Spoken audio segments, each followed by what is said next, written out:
Thank you. This is the board meeting, our standard board meeting, and I am going to break protocol by initially starting out with talking to our board and to our constituents as well as our community. This is a board meeting for December the 2nd, 2020. I hope everyone had a great Thanksgiving. This has been a year that I don't think any of us will ever forget for a lot of reasons. Certainly, the health crises that our Jennifer McCousey has arrived. Thank you. I'm glad to see her. Uh, Certainly, our health crises that our nation is going through has made us all more aware and more sensitive to what life is about and the importance of staying focused and doing good deeds or etc. One of the things that I wanted to share with you guys is that I was thankful at the table that we did not open schools, because had we opened schools, I believe Buffalo Public Schools would have been used as the reason why the disease has spread it throughout Western New York. So small one, even though we've received criticism about it, think about the impact if we had opened up school, what it would have meant to our communities and how many people would have been sick. So unfortunately, our last meeting, not in, it should have, it was unacceptable. The situation, certainly none of us got on the board, um, do anything other than represent our constituents and try to improve what's going on in the education of our children and the lives of our families that have put us here. And so I am sorry that that happened. Multiple apologies over the past couple of weeks. I can assure you that Nate Kuzman has been a constant voice in my ear, advising me on what steps to take and what steps not to take. And so for our meeting today, our council has talked with our board members, and our board members are ready to move forward to accept the apologies, that moving forward, that behavior or any other behavior that mimics anything like that is unacceptable, and that we will continue to carry ourselves in a proper way, and the decorum at this table will be professional and respectful at all times. With that said, has been some suggestions. I have made a suggestion to the board about a restorative justice session. It came back to me that the idea was about a healing restorative justice session. And I'd like to know if the board is receptive to that. Our chief officer, Darren, what is your title? I can't even remember right now. Your chief, Darren, anyway, Darren has been working on that Yeah, for us. chief of Okay. staff and district The clerk. staff, thank you, and district clerk, he's got a bunch of titles, has been working on that for us, trying to find avenues for us to talk or to work together in some sort of a retreat in regards to promoting healing and to set the example for our students that we are not a punitive district, that we are a restorative justice district, and that we are going to set the example on how do we move forward. And so I'd like, if the board members would like to speak on that or have any ideas about that. Darren, you may be able to share what you've done, and if standing that the board members are receptive to that according to our council. So, Mr. Brown. Okay, sure. I will share. So what I've done is I've actually contacted the New York State School Boards Association. I'm waiting to hear back from them because what they do are unique, specific trainings for boards around New York State and a number of different topics, whether it be good board governance, whether it be working collectively. So I have asked them if they have any training on working collectively and restorative justice. So I'm waiting to hear back from the New York State School Boards Association. I've also had a conversation today with Dina Thompson, who's the executive director of the Erie County Restorative Justice Coalition. And she sent information also on what they actually do with situations of this magnitude. They start off with their 3 restorative justice restorative justice questions. What happened? How has this impacted you and others, people in the organization or the community? And then what needs to happen to make things right? So she has given us a lot of information on what that would look like and what a restorative justice community conferencing would entail. So we have that information, and once we get the information from New York State school boards, the board can then decide how they would like to proceed in any type of restorative justice training and working together as a board with the superintendent also. Thank you. Are there any other suggestions that board members may want to bring or provide at this time? Okay. All right. So we are in agreement with that. It is my understanding that we are. And so with that said, what I'd like to do is move forward and be about the work of moving this district forward. This board is a very dynamic board. It is a very passionate board. When we work together, we are a powerful force, and we want to keep that force united because we will make a difference in the lives of these children for our tenure on this board. So I want to thank each and every one of you for your indulgence over the past couple of weeks. Know that when you sit in the president's chair, it is not an easy position, and you always have to have legal advising you on what moves you make and you do not move. And so I want to thank our counsel, Guzman, for the support that he's given our entire board, as well as you also, Dr. Darren Brown Hall. With that said, we'd like to move forward. This is a new day, and we're going to move forward. I'm going to turn this over at this point to our finance and ops and Paulette Woods. Thank you. I do want to say thank you to the board, enlighten the community, and being willing to move forward, focus back on the great work we all are doing for the children of Buffalo School District. So thank you. I'd like to call the Finance and Operations Committee meeting to order. In October, in our October board meeting, Dr. Cash and our CFO, Jeffrey Pritchard, told us that starting in July, the state had begun withholding 20% of our state aid payments. A 20% reduction in our state aid would be $147.6 million fund, $0.5 million grant fund. This fiscal year, 2020-21, we were facing and could be facing 157.1 million state aid. Monitoring that, and I've asked our CFO to speak to monitoring that fiscal situation. But I've also, and each of us have received from the Council of the Great City Schools, nation's primary coalition of large city public school districts, that they sent recommendations to President-elect Biden's educational transition team. And their recommendations include appropriate the $200 billion that the national education groups have recommended for K-12 schools. They're also recommending that our president-elect triple the Title I funds we will be discussing today. Today's meeting is about Title I funds and their purposes. And they say that they acknowledge that the unfinished learning from COVID-19 interrupted schooling is going to have a multi-year implication, most significantly felt by schools and school districts with the largest number of poor students, students of color, language learners, and students with disability. Leave the cavalry away, and this may be some very good news for us to mitigate our financial situations if these items get passed.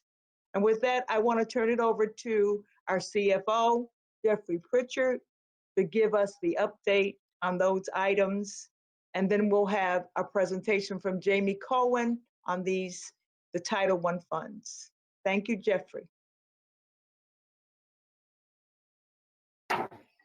Thank you, Board Member Woods. Good evening, board members. This is Jeff Pritchard, the CFO for the district.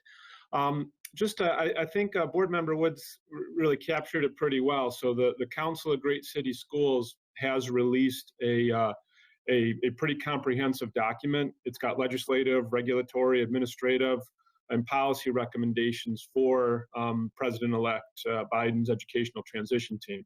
The council is the primary advocacy group at the federal level for urban school districts. So school districts like ours and all the big districts across the country. And $200 billion is what they're asking for relative to K-12 education. And that includes stabilization funds, Title I, IDEA, E-rate, among others. So a lot of the different grant programs that we have. What the council has proposed, it's not a stimulus proposal that's being looked at or that's being proposed by by the Senate or House members, by the legislature at the federal level. But some of the items on there are certainly going to be considered and looked at. Another real quick item to go over, which we're probably seeing in the news right now, but there is a bipartisan group of senators for another stimulus package, and that's really trying to break and that's really trying to break the logjam that exists right now, where the House of Representatives is looking at a $2.2 trillion proposal. The Senate, which is controlled by Republicans, is looking at something along the lines of $500 billion, so a quarter of the size. This compromise proposal is about $900 billion, so it's kind of in the middle there. But obviously, it's whether or not that's something that will get the interest of the leadership of the Senate and the House is still to be determined. How much would be allocated to K-12 education, still to be determined. It's just a rough framework at this point. It certainly would include funding for K-12 education, and it looks, based on what they were talking about relative to education in total, that it would be more than the CARES Act. But that's not known at this time. One thing it does not have, and this is very important for us, is it doesn't have the level of state funding that was requested by really many states, New York State in particular. New York State is the primary funder of the Buffalo School District, and New York State is in a huge financial crisis right now. So they will likely take any additional stimulus aid that comes from the federal government will probably come in, and then it will be taken over by the state. It basically is a backfill for a state aid cut. So it'll be important that the state receives additional funding from any stimulus package. So these things are all kind of just out there. We'll read about them in the news, national news, and so forth. In the coming weeks. Just a real quick summary too. So Board Member Woods did mention, what we're potentially looking at, that if the state ends up having to cut our aid this year by $157 million, that would be the 20% number they talked about. That would put us at a deficit for the year of about $192 million. So that's a significant deficit.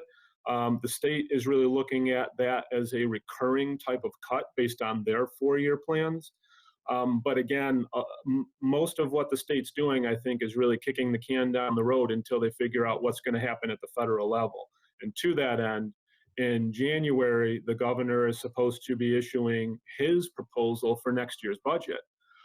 It seems likely that a next year budget proposal, if it does come out at the state level, will also have to have discussed and perhaps resolved what they're going to do in this current fiscal year. As we talked about months ago, the governor's division of budget had 3 periods where they were able to cut aid to school districts. And that's where that 20% came from, at the end of April, at the end of June, and then at the end of December. In each of these instances, they've talked about it, and they started to withhold some payments for cash flow reasons, and said they're just holding them up for now. No cuts at this point.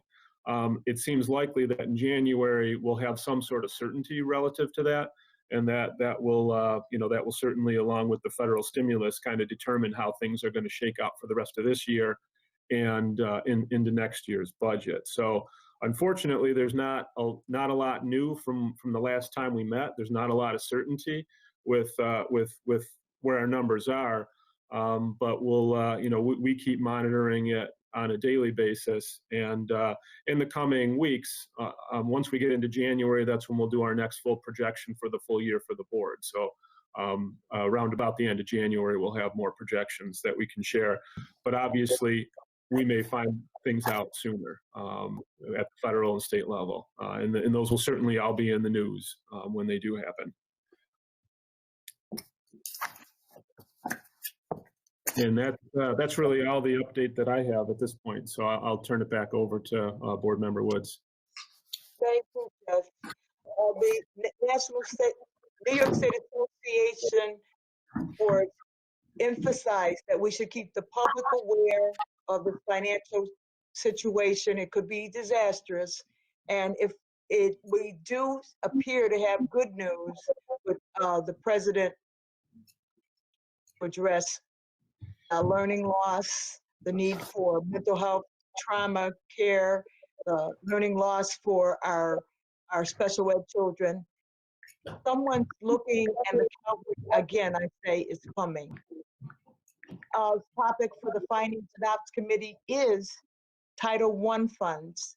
We have a presentation on what the Title I funds, right, how they are budgeted, what they cover. And since the Council of Great City Schools is looking to triple Title I funds as their way of addressing the problems from COVID, this just happens to be a very timely time to present to the board what the processes are for Title I. So Jamie, if you would like to begin your presentation, would be appreciated. Good evening, members of the board and colleagues. Thank you. My name is Jamie Cohen. I am the Director of Title I in the Office of Federal and State Programs. And as many of you know, I could talk about this topic for hours, but I am committed to keeping this as succinct as possible, I promise. This is a very big topic, and the 2 words I would like you guys to all focus on is equity and access. The purpose of everything I'm talking about today is about equity and it's about access. So what I'm going to go through, I'm going to share my screen here, is I'm going to show you, we have 4 specific federal program grants that I want to show you guys tonight. Are you able to see this? Are you able to see what I'm seeing? Yes, we can, Jamie. Thank you. All right, so make sure I'm not. Okay, so first off, all in all, we receive 4 federal program grants in particular through that we refer to as the federal programs: Title I, Title IIA, Title III, and Title IV. And I want to show you Title I is the biggest, which is why it is, so important, and I would love nothing more than for it to triple. So I look forward to such good news as that. We received over $27 million this past year, which seems like a lot, but I want to show you some trend data. It has gone down consistently every year. Okay, we use these programs for a number of things, but Jamie, overall— can I interrupt one moment? Is there a way you can make it, because we can't see the trend data for Title I. I think it's kind of scrunched. Okay. Do you see the entire slide? You do not. See. If I do can you see it now? No. Okay, that is interesting. It is scrunched. Do you see my desktop? We do. Yeah, maybe. Is that better? Is that better? Yes, thank you. I'll do it that way. You. All right. All right, so the trend data is that it is going down every year, the green being current school year. And that is a concern we have, and it's been that way for a little while. Title II, and we're going to get into more details about these to kind of show you. I'm very visual, so I intend to do a lot of visuals tonight. Title IIA is just over $3 million. As you can see, I mean, that's been up and down, but just a few years ago, it was closer to 4.6 million. So it's been kind of slowly decreasing as well. The primary purpose of Title IIA is staff development. Title III, these are funds for our English language learners. Now, it's important to note that this is just under $1 million, but there were actually 2 Title IIIs just 4 years ago. The second one was to support immigrant families and students, and that one was entirely eliminated under the current administration. So we actually got even more funds just 4 years ago. So that has been substantially decreased. Title IV, we get a little over $2 million. Add all 4 of these together, and I do this on purpose because the funding for these things is very much like a puzzle. All of the grant managers who work in Title I, Title II, Title III, and Title IV, we work as a team and we try to fund everything collectively because there's a lot of overlap in terms of what can be funded among these federal programs. But all in all, there was a $950,000, basically almost $1 million decrease from last year to this year if you add us all together. And I say that there's a lot of continuity and similarity because, for example, any one of these 4 could fund professional development. So there's a lot of similarities and a lot of differences. Now, this is kind of messy, and the reason it's a little bit messy, and I apologize, is because Title I funds a lot and focus almost exclusively on reading and math intervention programs. However, with the reauthorization of it in 2015 under then President Obama, it expanded what Title I could do. That is good news if Board Member Woods is correct and we do have a huge windfall, because it has greatly expanded the capacity and the choice of what we could do with the resources if we received such an increase. To show you, the majority of the funds go directly to schools. And I want to show you in many ways. They go to schools through school-based budgets, where we give them a budget for the building to decide through their school-based management teams.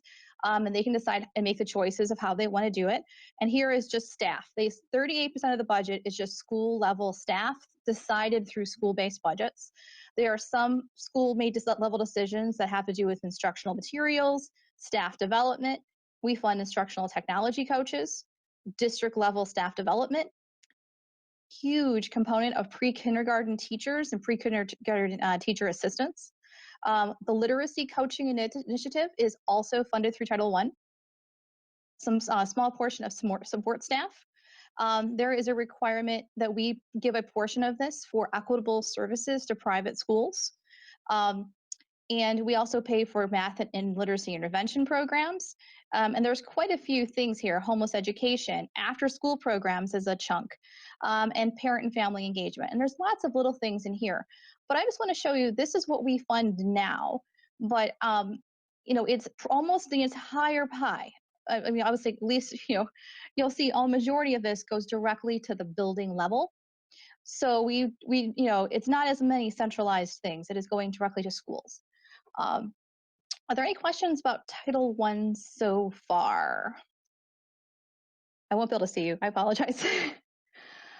But so Title I funds, I should say. I'm sorry, Jamie. Larry Scott has a question. Scott? Quick question, Ms. Cohen. So the literacy coaches, is that a mandated allocation, or is that district determined that we're funding using Title I funds for literacy coaches? It's a district initiative. It's a part of one of the superintendent's educational bargain components for supporting early childhood education. So it's one of the initiatives, and all of the elementary schools receive a literacy coach that does not need to come out of their school-based budget. The only exception to that would be School 84, which serves our neediest in terms of handicapped students, and they have a special education coach because it's more appropriate for that building. However, all elementary schools receive that of helping all of those buildings. So all Title I schools, all Title I elementary schools. Thank you. Sharon Cotman has her hand up, and let's see. Truchi, I think it is. Okay. Okay, all right. Jamie, thank you so much for presenting tonight. I know you love this subject, so I I know you do. have all the answers. You're head of the class.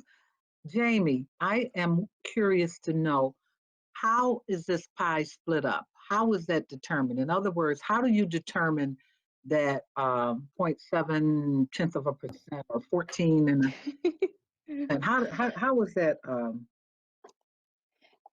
It is. determined? You understand what I'm saying? Then the I know money comes in. How exactly. do you Yeah. determine it? How do I determine the percentages? So this year, I'll give you an example. We start at the school level, and I probably in about 2 weeks, Jeff is going to be contacting me, asking me this question: how much are we going to be giving to schools next year? And we don't find out the allocations until June or July. But generally speaking, we start off with what we can afford. We think we can afford to give to the schools first, in terms of a per pupil allocation. And in doing that, we establish, okay, do we think we're going to get more in funds next year or less?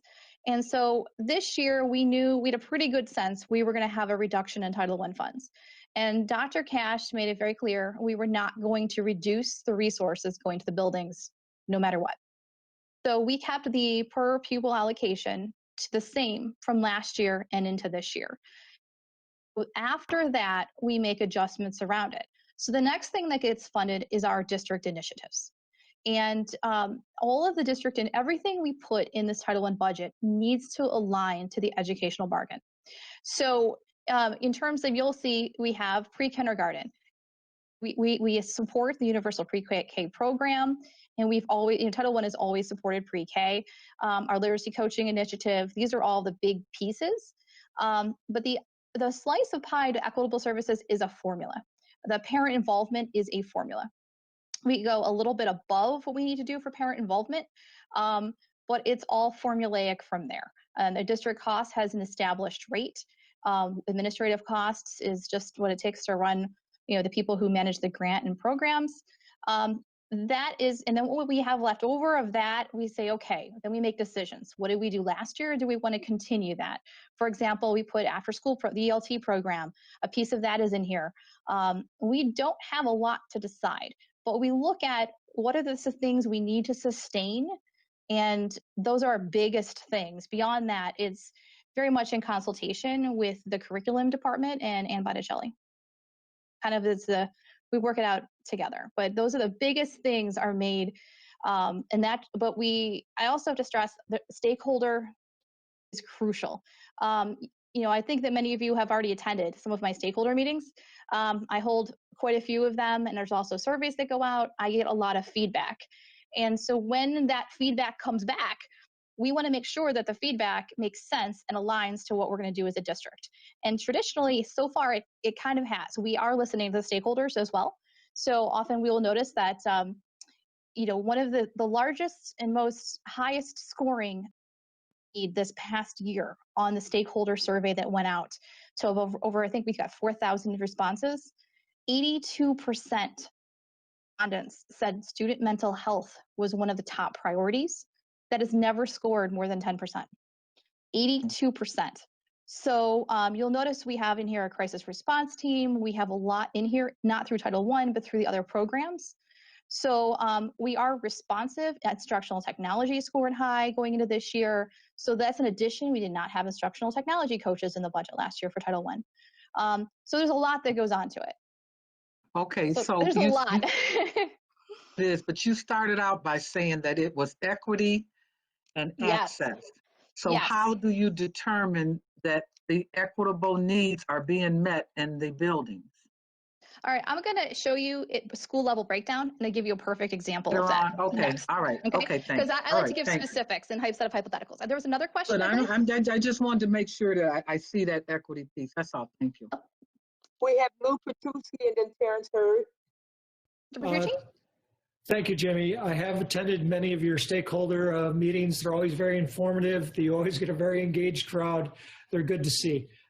people realize the value of these funding sources and the important work that they do, the positive benefits.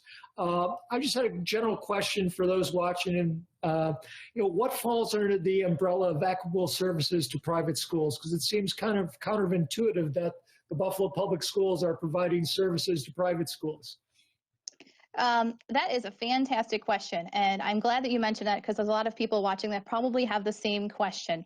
So what I'm going to do for a moment and just take me off of the, there, you see me now? Okay. The purpose of Title I is for equity and to help those students that struggle. Students who struggle could attend a public school or they could attend a private school. So it is all students that struggle. And as the local education authority, the school district, our responsibility is to oversee the funds for all of the students in the city of Buffalo who attend a private school or our district schools. Schools do their own thing.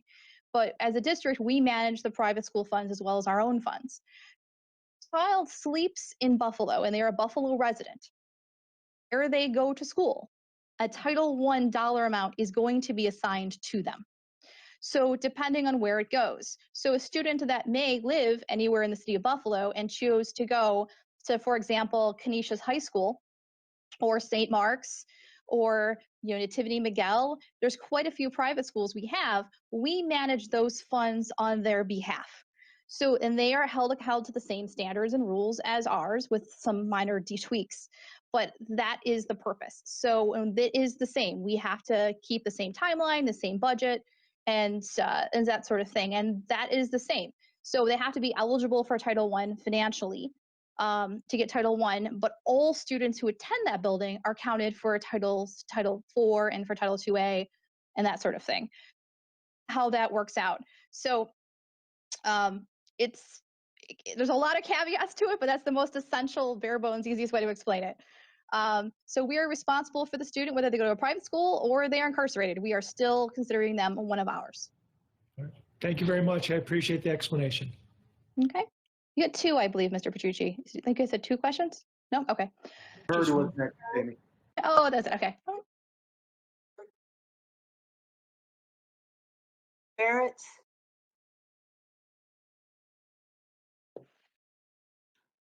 Okay, if he comes back, continue on, please, Jamie. Certainly. Can you hear me now? Yes. Oh, thank you, Ms. Woods.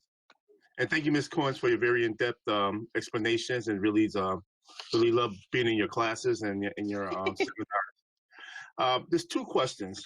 How much money is allocated, for each child with the Title I funding, and how is it helping with the class size reduction? What are we doing in those efforts? All right. So I just had the number in front of me. Because we had two problems, let me show you here. We are not doing the reduced class size initiative through Title I. The general fund has absorbed that particular cost. So that I wanted to kind of stress in here. I'm going to get to the per pupil allocation shortly. So all in all, it's not that those staff have simply been funded out of the general fund. Nothing has particularly happened to those individuals. So more money has essentially gone towards the district initiatives.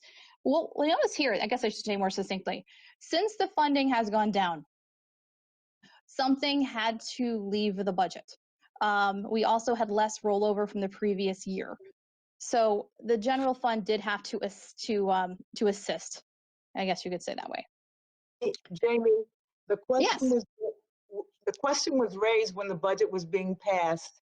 It appeared that positions were being cut from the Title I, and I got a lot of calls asking, being were losing their jobs, was anybody being laid off?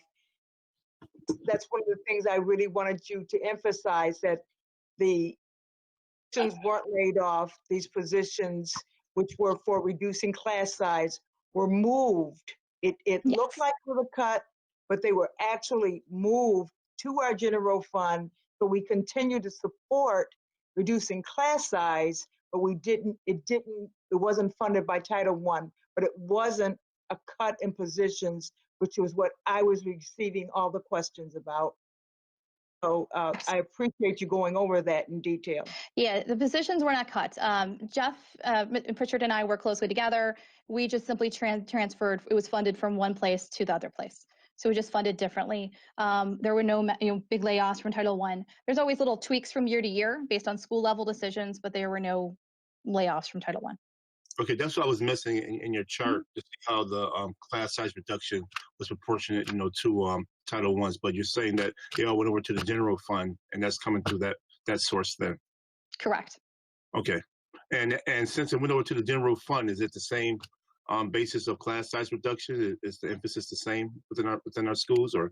I think it's treated the same. There were no programmatic changes. There were no class size increases, to my knowledge.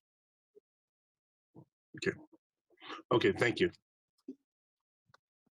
So I'm gonna go through Title I in more detail a bit later, because I think that as a visual person, it would really help me, as it probably would help many of you to kind of see. But I want to give you an overview of the programs. It was an overview of Title I. I want to give you an overview of Title IIA. Title IIA is meant to support effective instruction. So it supports staff development. It includes anything having to do with recruiting or hiring new teachers, and mentoring. So keeping our teachers, retaining our teachers, and also professional development for our administrators and staff. So if you notice, a large portion of the budget does in fact do professional development. We have our database teacher effectiveness. Now there's a larger portion that goes to equitable services to private schools, because now we're serving all students in the private schools as opposed to just those who qualify for a free reduced price lunch. It has always been this way. And program supervision. So there's quite a bit. We're focusing these in different ways. So let's see. Title III is supporting English language learners. Oh, I'm sorry. I apologize. You gotta tell me. I can't see. Jamie, excuse me. I see Jim McCosey had a hand up. I wanted to give her an opportunity to ask her question. My apologies, Ms. Cozy. Oh, that's fine. That's fine. Maybe it might be tied into all of them. I just want to see, and maybe that I'm missing this, but when you're looking at and you're saying your key phrases that you're looking for is equity and access, and we're going through each and every one of these. We mentioned SBMT, we mentioned how, private schools still has funding tied to them, but I'm looking to see maybe a little more clearly the access. And what is like I don't know if it's a formula, or do you go by the needs that the SBMT teams give you in order to allocate? Like, how do we go about making sure that not saying it's not right or wrong either way, but the students who are the most neediest are having the access that they need, in this equity formula. Yes. Like, how are we making sure, and how do you do that? I will definitely show you. Because I feel that, maybe it's the communication. Yeah.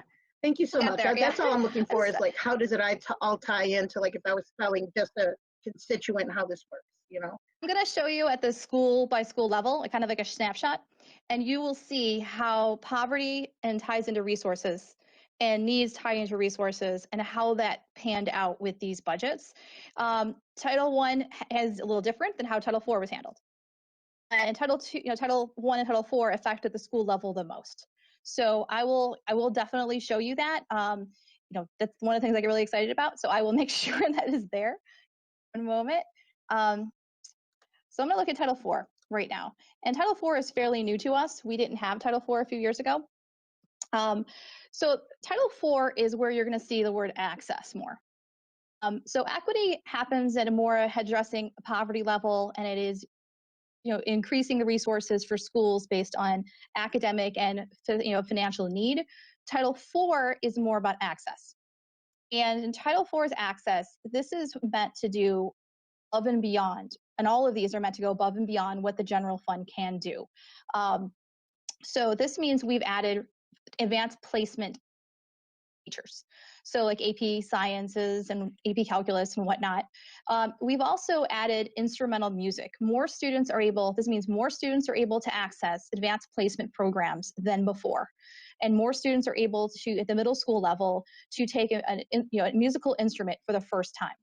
So we are increasing access in those two fronts. In addition, we have a middle school theater program. There was traditionally not middle school theater offered in all of our junior high schools. Now there is. So those students have opportunities to participate. We have more instructional technology support, which helps to support the virtual component of the advanced placement program. We now have a crisis response team to address a lot of the social emotional needs of our students.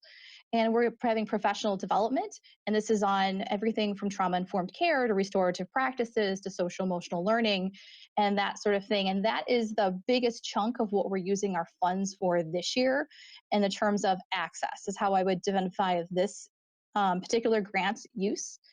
And I'm going to hop over to show you, I'm going to check some questions in a minute also, but I want to be able to show you exactly at the school level, what does this look like? And I know you can't see this because neither can I. I'm going to zoom this in.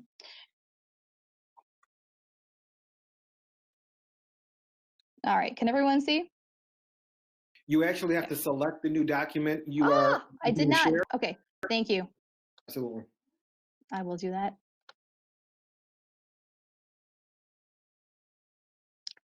Not letting me pick this one. Let me go back. Something didn't work out.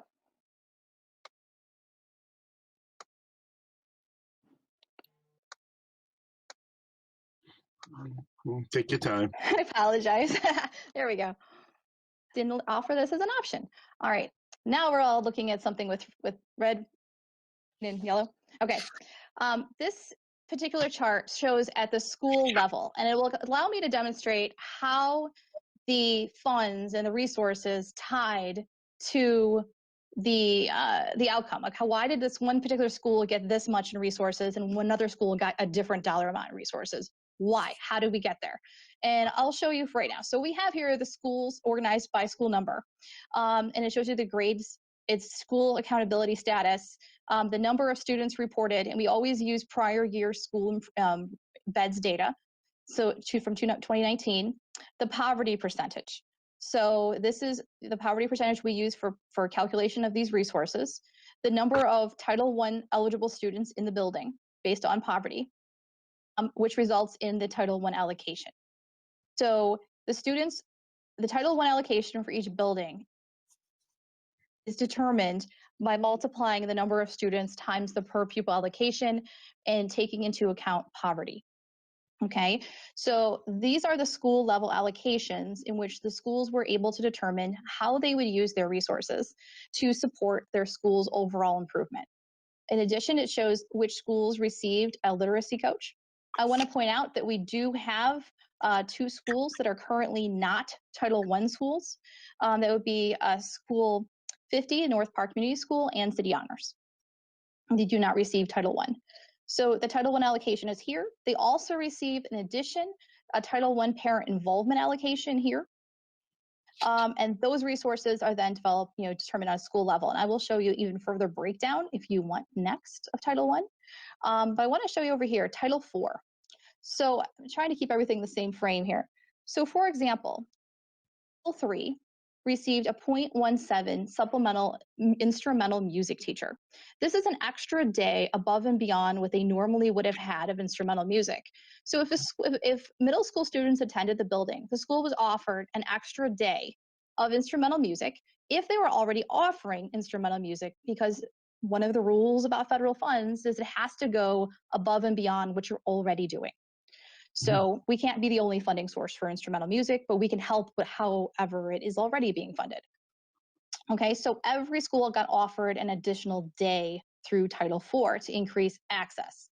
So you'll see that's the elementary schools. When we come to the high schools who do not have middle school students, they were offered something different. They were offered instead advanced placement.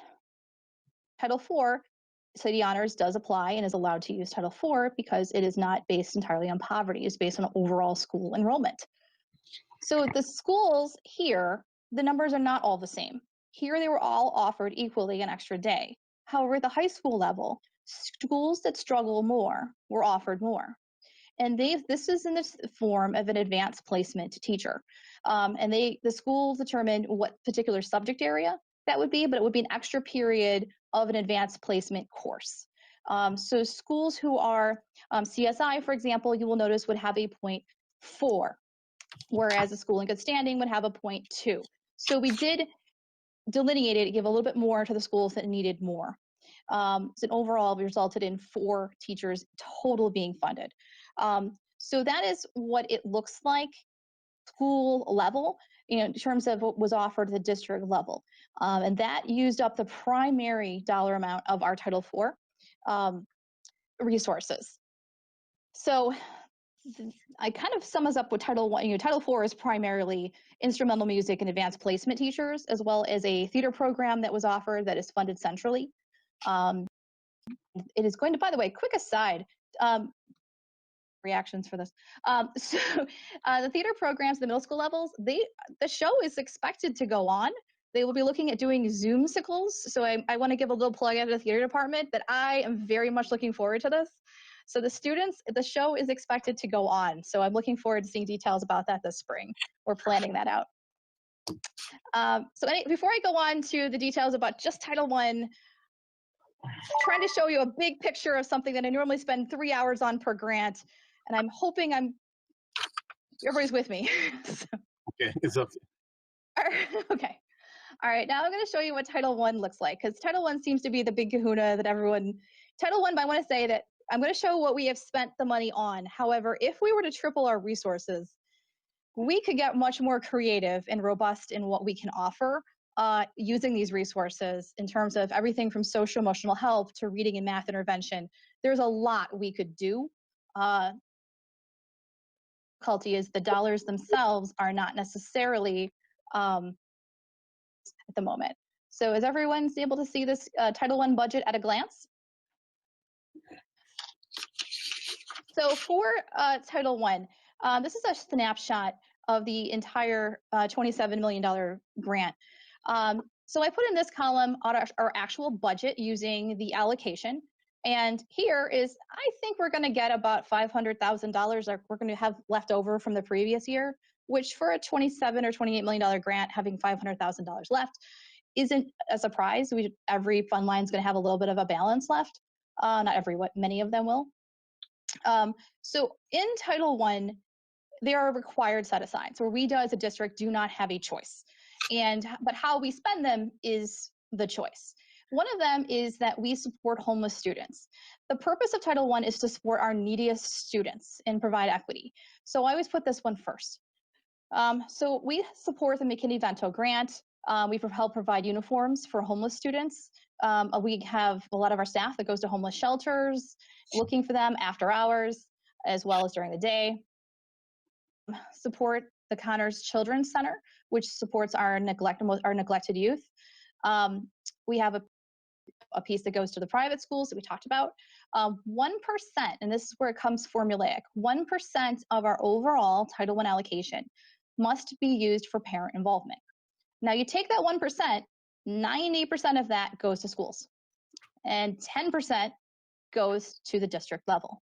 And so all of this we fund our parent engagement liaisons. And the school level decisions are made. We fund the Office of Parent and Family Engagement, and that's how the resources for our required set-asides are spent. The next category, initiatives. I'll make this a little bit bigger because there we go. So in our district initiatives, we fund 38.5 literacy coaches. We fund a math, an ELA, a social studies, and a science support teachers, pieces of them, just 0.25s. We have 12 instructional technology coaches we have budgeted this year, half of a social worker at East. We have licenses for Lexia Learning. I'm not going to go through every line item, but you're going to see that there are online learning resources, Regents exam prep, things for the ELT program, professional development, and we put quite a bit of money towards pre-K. Now, we have some support staff and staff in my department. 5 people who work on supporting the grant management and programming piece of this. School-based budgets. Now, I said before, the schools get a large chunk of the money to make decisions at the school level. This is the outcome of all of the schools' decisions.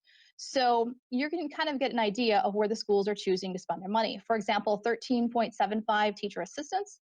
Down here, 26.87 support reading teachers. See how the schools decided, and this was the outcome of the number people in each category. Some new things that Title I has been funding the past couple of years that it did not historically. Behavioral intervention specialists, ENL teachers and coordinators, more guidance counselors than ever, career and helping careers teachers.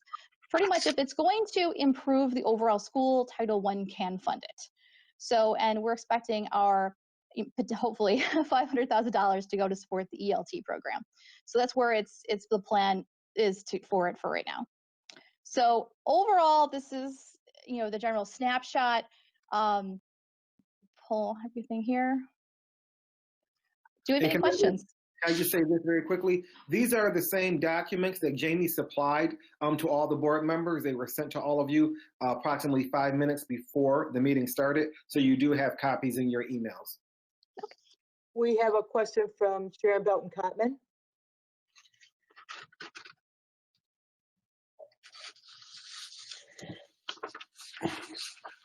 Cotman? Muted, Mrs. Cotman. So you said that you function on a student formula? Yes. Okay, so my question is that if we were a data-driven district, it is where we would look at each school building and determine what their needs are based on the students that are inside the building. Would that create the opportunity to provide additional resources that needed the most support? Let's take an example of you have one school that has a higher L population. In addition to the higher L population, they have a higher student with disability, that they have a high poverty ratio. Would that not create a more equitable opportunity for students to receive for the schools to receive the supports that the students need? What I'm potentially, go ahead. It potentially could. However, the difficulty is not difficulty, but the unique piece about Buffalo is that we have so many students in poverty that particular baseline already exists for so many, but there might be a slight variance. I'd be happy to work with the finance department and looking in to see if that would help. It would not bring more resources into the district, though. It would shuffle around what we already have.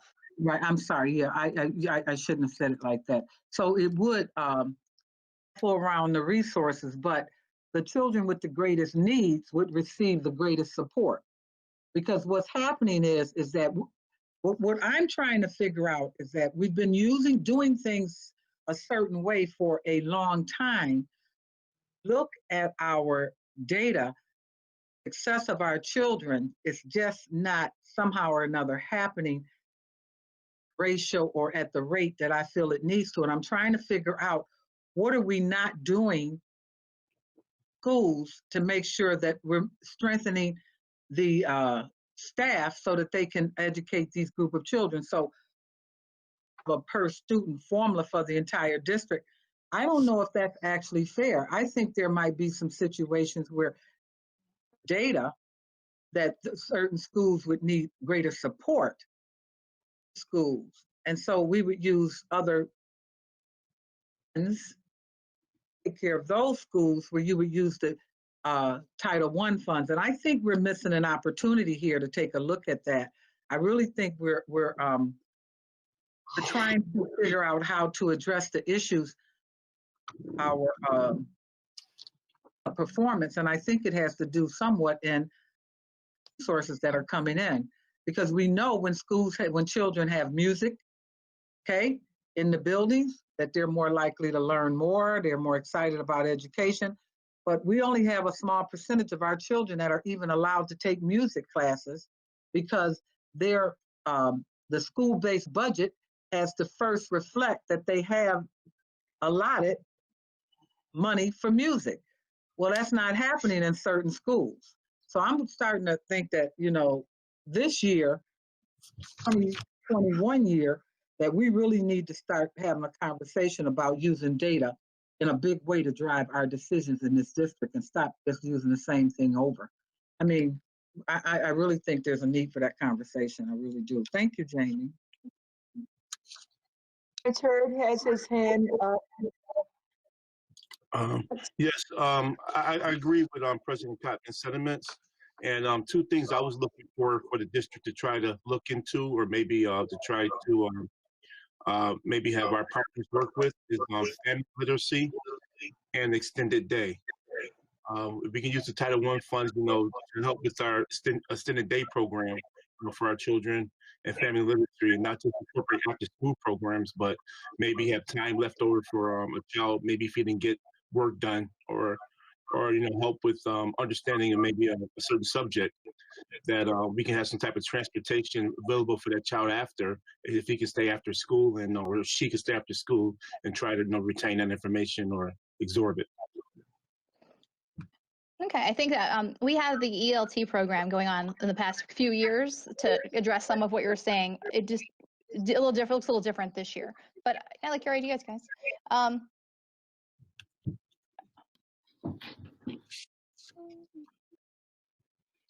All right. Those are definitely things that, with more resources, we need to look into.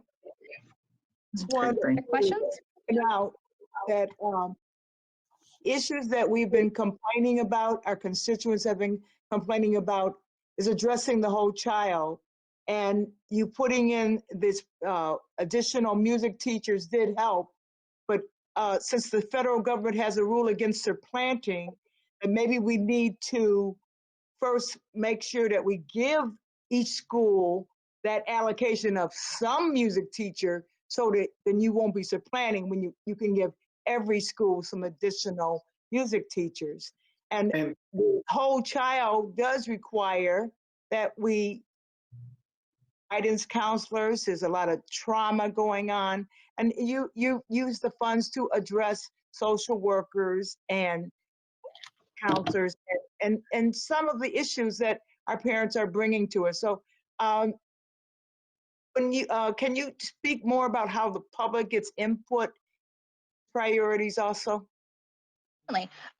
So as we get closer to summer, I will be holding a series of meetings focusing on each of the different funding sources, and then one cumulatively before we submit the application. So we get a lot. We want a lot of public input, and I would like more people participating in the meetings, because we have generated a lot of fantastic ideas. And if you can attend a meeting, definitely participate in the survey. I use that data to look at, and we review it during the meetings to look at what we've been hearing. I read every individual comment, no matter how many there are. So this summer, we did it through Zoom this year, worked out really well, a series of stakeholder meetings on the consolidated application. And we will talk about and look at things we have funded in the past, the data, whether it supports funding it again next year.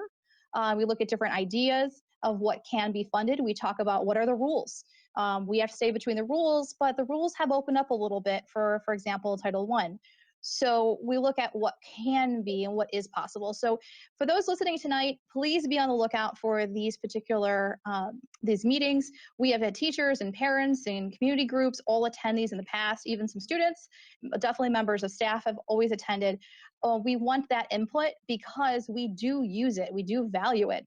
And for example, just a simple example of the strong importance of mental health, I was blown away by that response. That shows that these surveys are being answered with honesty, and I was just blown away, because that shows that in IT, technology, and it was the concern of especially over our students and staying at home and all of that. So these budgets do address those concerns, and I do make sure that those needs are brought to the attention of those who make the big decisions.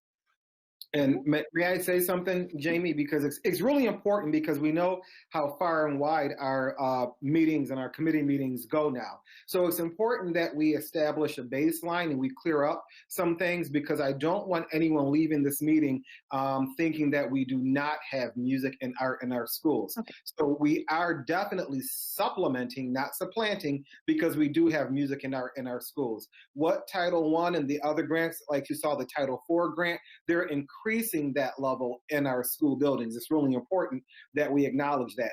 Also, when the question is asked, how can we get community members and parents involved? We encourage parents, as most of our principals do, to participate in the school-based management team. If you looked at the Title I budget, you saw that the majority of the Title I budget goes to support our schools. So schools get an allotment in their school-based budget of their Title I funds. Those discussions are held at the school level SBMT meetings when they submit their school-based budget. That is then uploaded into the Title I overall budget. So we encourage parents to contact their building administrators and get involved in their SBMTs so then they have some influence on how those funds get spent in their schools. Correct, Jamie? Correct. We have Sharon Belton Cotton her hand up. I just wanted to say that the Great Council of Great City Schools is making it very clear that we have to address the interrupted learning and the learning loss for our children from COVID. So expect that to be every parent is going to be saying, and the Great Council of Schools is saying also. Mrs. Cotton? We've heard it from board members have also said that all of our board members have said repeatedly they want to make sure that we as a district address that and are making sure we're mindful of that. So a Council of Great City Schools can help us put an exclamation point behind that, but we know that our Board of Education, our superintendent, our cabinet, our teachers, our parents are all going to make sure that we address any learning loss that has occurred because of the pandemic closure and the remote learning. Thank you, Ms. Woods. I just have a question. Is the PowerPoint presentation available to the board members as well? I Yeah. can send that your way. Okay, thank you. And the other thing is that understand that we have music in our schools. What I'm concerned about is musical instrument piece because I've been approached by people from the community to say that we've lost in our community at least 3 generations of children not having musical instruments in their school buildings. Okay, so that's the focus. You know, yes, some schools are able to allot for musical instruments and some schools are not. So that's what I'm trying to focus in on because it sort of stung a little bit hearing that from one of our local musicians in our community. That's what I'm President Cottman, I would love to address that question. Just this, I think a year ago when I gave this presentation, I was excited to report that we had been delivered that day a truck of drums. So we had gotten a grant, a different version of Title IV just last year, and we used a large quantity of those resources to buy instruments to support and establish and build the capacity so that this Title IV would just provide the extra staff to be able to do it. So we have a huge influx of musical instruments that have come into the district as a result of Title IV.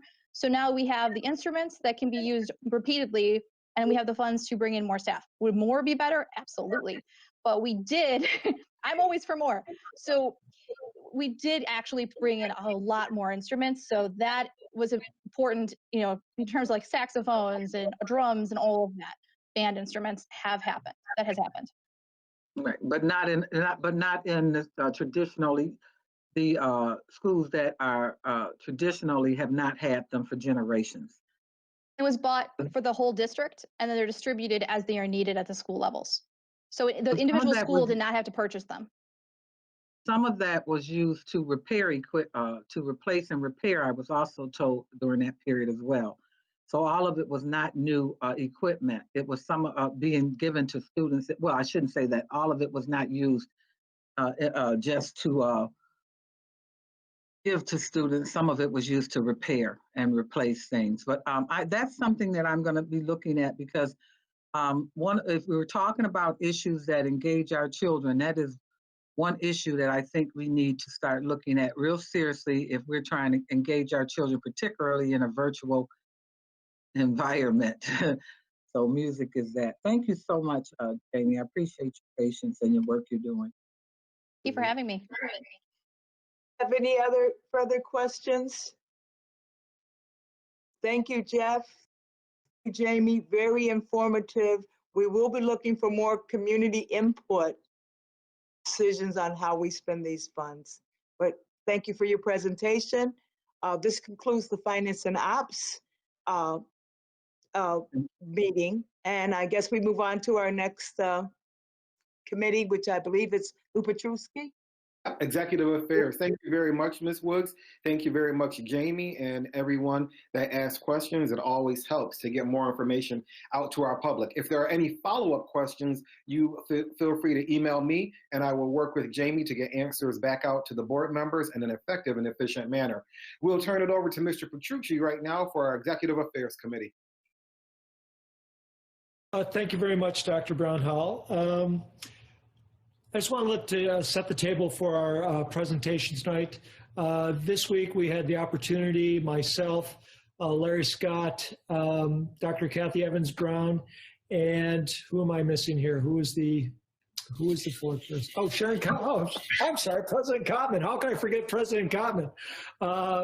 We had the opportunity to meet with interim Commissioner Rosa and her staff regarding charter schools. And it was by all in attendance, it was a great meeting. Very informative, a little bit of history, told us how we got to where we are, the various agencies that can grant charters, how they differ, the three classifications charters and who's responsible. It was good. It was very informative. I think we were all very happy with it. But the one thing when we have SUNY charters, we have Board of Regents charters, and we have a third class, which is what we're here tonight to discuss, which are the charters that are sponsored by the Buffalo Public Schools. And we have two of them, Enterprise Charter School and Westminster Charter. So we were asked to discuss where they are because they are our responsibility. Because I know that this is one of the topics of discussion, and we wanted to kind of have kind of an in-depth look at these two charter schools.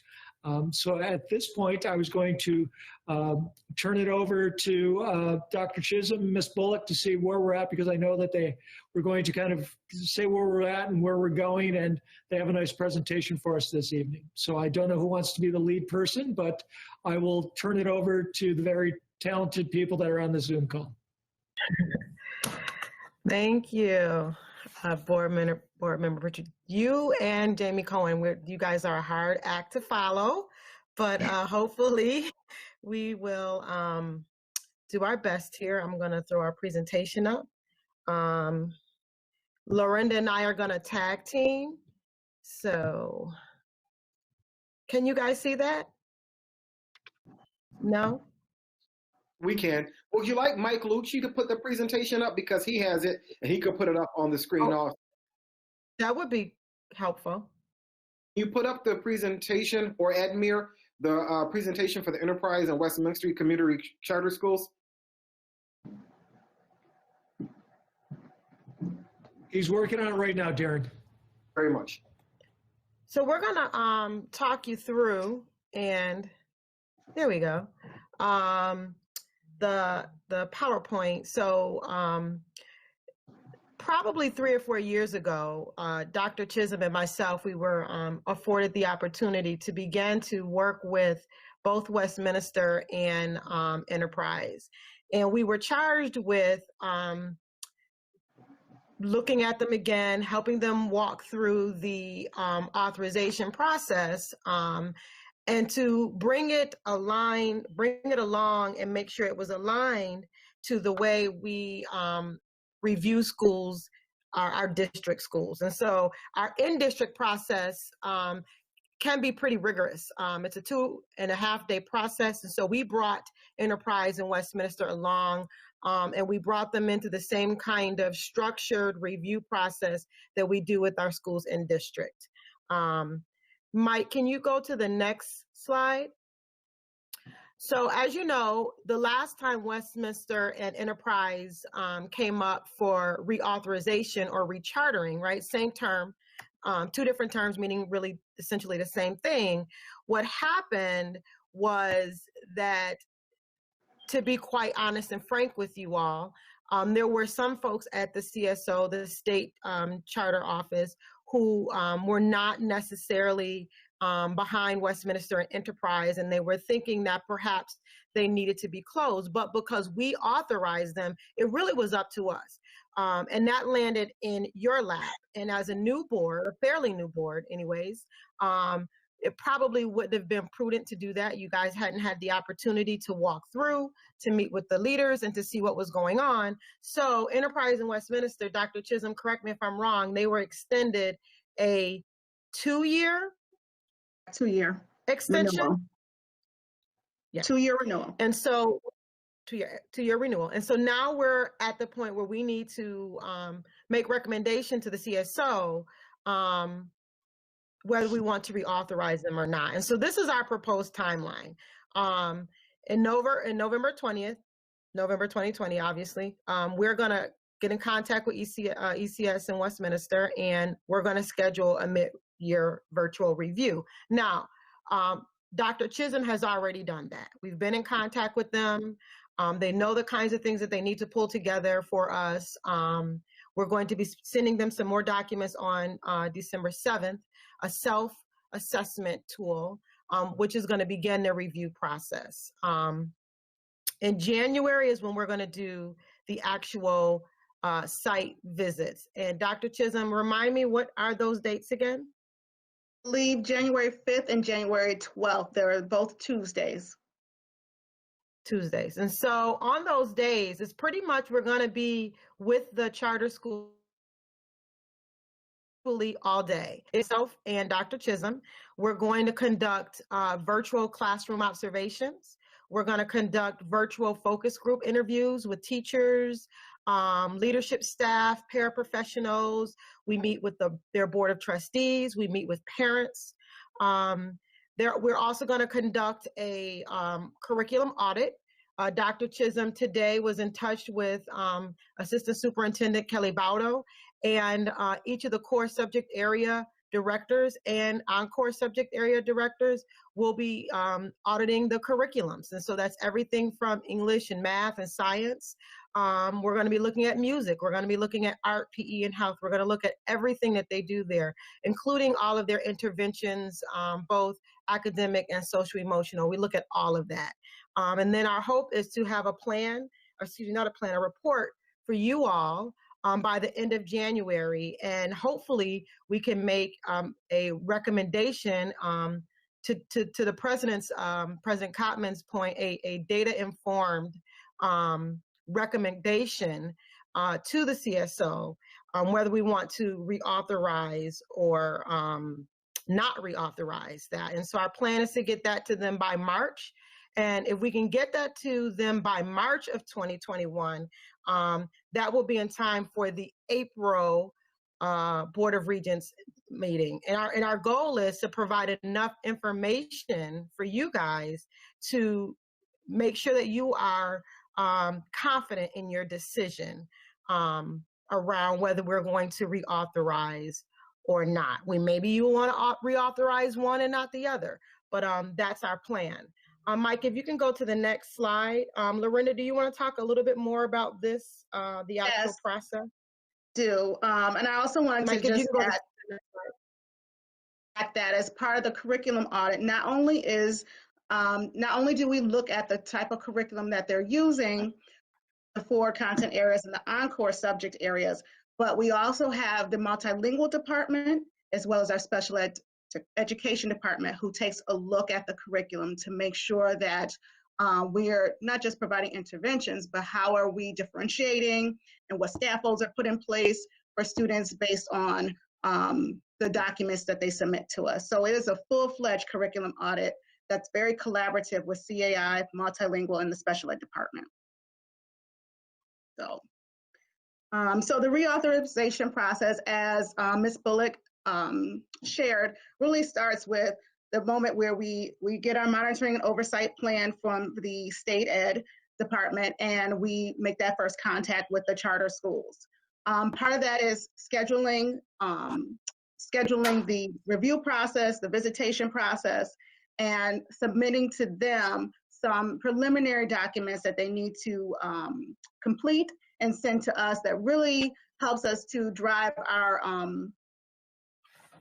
lines of inquiry when we go in to meet with the school leadership team, the teachers, and the various other focus groups. So that starts with the self-assessment. That helps us drive our line of inquiry. It also includes a set of 4 different inventories: a professional development inventory, a family engagement inventory, a social emotional learning inventory, and Ebony, help me out with the 4th one, curriculum and instruction. So those 4 inventories, they're going to be charged with completing, and then they submit that to us, in addition to any other materials, resources, etc., that they need to provide to us ahead of time, such as class schedules. It could be teacher evaluations, just because we need to kind of get a big picture. It could be student artifacts. Whatever it is, we're trying to really triangulate everything that we glean to come up with the most comprehensive recommendation or report to present to you all that then goes on to the charter school office. Dr. Chisholm, if I may, we also, so monthly, they also send us, and we look, and we do a quick peek every month, but every month they also send us their monthly board meetings. They send us monthly financial records, and so we also will take a look at that. We know, I believe it's Board Member Petrucci who always asks about, do they have that huge balloon holdover where they're holding monies aside and not necessarily using that money to pay for instruction and materials for students. And so we do that monitor. We also do that monthly monitoring is layered in as well. And then we just take another look at it through this process. Our goal is really to see if what they say is lived and breathed through the review process and through the document analysis as well. So unlike the review process in the district, we look at 5 different tenets. However, the renewal report for the charter schools is based on 10 specific benchmarks. And those benchmarks that we're looking to identify the strength of the school's performance is on student performance, teaching and learning, culture, climate, and family engagement, financial condition, management, board oversight and governance, organizational capacity, their mission and their key design elements, enrollment, recruitment and retention, and then legal compliance. So they are tasked with providing evidences to each of these 10 benchmark areas. So again, once we go on site, or not on site, virtually, we're doing the classroom observations, the focus groups, the curriculum audit, and now the document analysis. And those are all the items that are triangulated to provide the renewal report. Mike, can you go to the line advancing? Yep. So again, these are just examples of typical requested documents that we look for in addition to their self-assessment. So academic data, the master schedule, any board materials, roster minutes, assessment data, interventions, school conducted surveys, professional development plans, curriculum maps, ELA and Math Humanities curriculum, previous renewal reports. We want to see if there's growth, if they've addressed any of the recommendations from previous years. Their continuity plan, for example, we'll look at, especially with the closure and the shuttering of schools in the spring. So what did their continuation plan look like? Again, teacher evaluations and student artifacts work. A little note about assessment data. So we know, and this is going to come up in another slide around concerns. So we know that 1920, when we were shuttered in due to COVID, we know that NICED canceled exams. And so while we don't have last school year's academic data, we have spoken to the schools and we have reminded them that they should be still doing interim assessments, screenings, those frequent checks to see how students are doing academically. And so we intend to look at those. We intend to inspect how they are checking in on kids. When we are there, and we are there a couple times a semester, they report that their interim assessments, tools that they use are high quality. So we're going to be leaning on those because we don't have the summative assessments coming out of 1920 to see what they're looking at. We know that both schools use something a little bit different. And so those are going to be one of the things that we've told them, we forewarned them to be using those assessment tools, and we're going to be looking to those to provide us with a look at how their kids are doing. And that's going to be a significant key piece because we know clearly as educators and those of us that are really invested in this work and this field, the gaps already existed, and now those gaps are even more pervasive in this climate. So we really want to see what they're doing to address those gaps and those needs for all of their students, but specifically even more so for those subgroups as well. Mike, you can advance, please.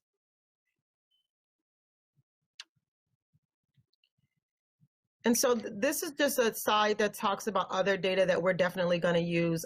One of the things that you guys are really keen on is you clue into whenever we have charter schools come before us, you talk to them about their key design elements. And so in order to really pick that apart, we go back through and we look at their original charter and renewal application. And we do have some of those documents that we're going to provide for you in preparation of this process. We're going to look at if they've had any revisions, material or non-material revisions. We're going to look at their New York State report card, their enrollment.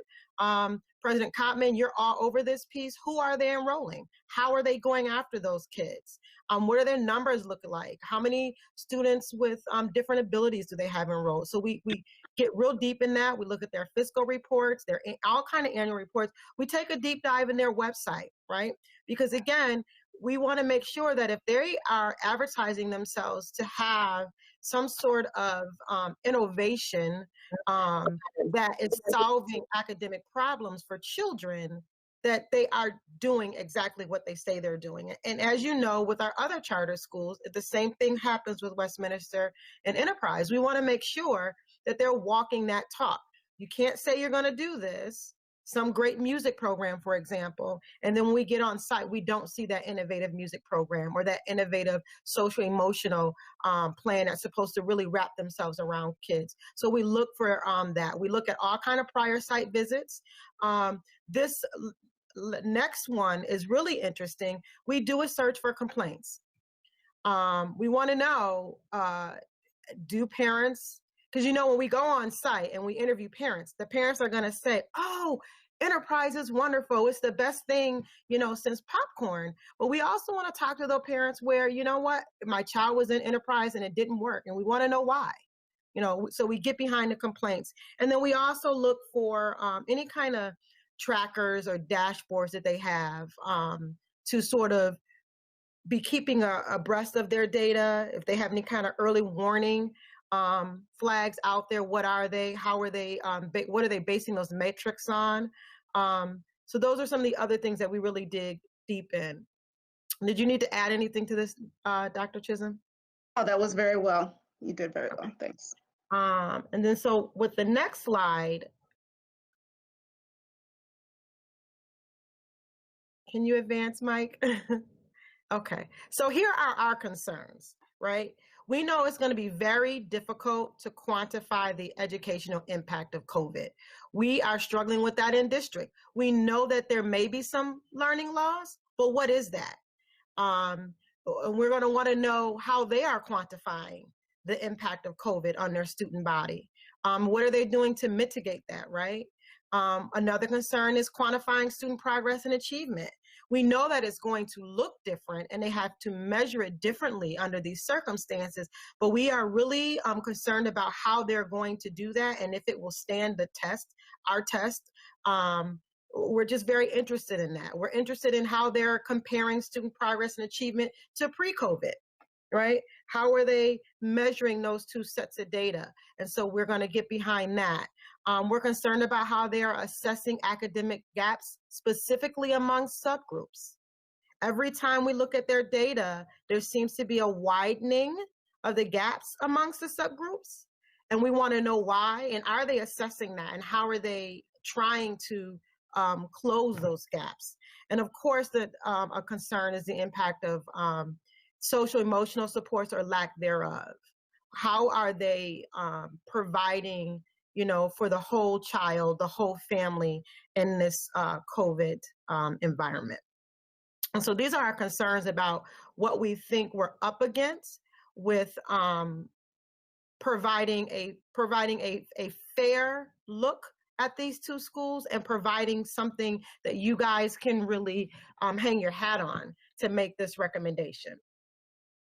Before we go on, are there any questions? We just only have a couple slides and then we can open it up for a bunch of questions. President Kottman, you had a question? Well, I can wait if you only have a couple more. Okay. Mm-hmm. Yeah, we only have a couple more. Okay. Actually, I think we only have one more. So, Mike, when you get a chance. So here's the big picture. We have two choices. Either we're going to not authorize or not recharter, or we're going to reauthorize and recharter. And just as I see it when I look at the big picture of everything, the implications, let's start with reauthorizing. If we choose to reauthorize Westminster and ECS, we're going to have to grapple with the persistent low student achievement in the face of the fact that they have made some gains, small gains, such that the state has said that they are in good standing. But when we look at the numbers, there's not enough kids that are in that range of benchmark. There just isn't. I was going to say, Ms. Polk, if you don't mind, really what the standard is they have to exceed district, and they're not across the board or exceeding the district performance. And that's what is the expectation is set forth in the renewal document. Mm-hmm. Specifically, I am concerned at both schools with their testing grades, and as they go up into junior high grades, and Dr. Chisholm, correct me if I'm wrong, it seems as though the levels of proficiency go down. And it could be for a number of reasons. What they say to us is, just like our schools, as the kids get older, the star students, they tend to go on to a City Honors or an Olmsted or private or some other higher performing charter school. So they're losing what they call those high quality students, right?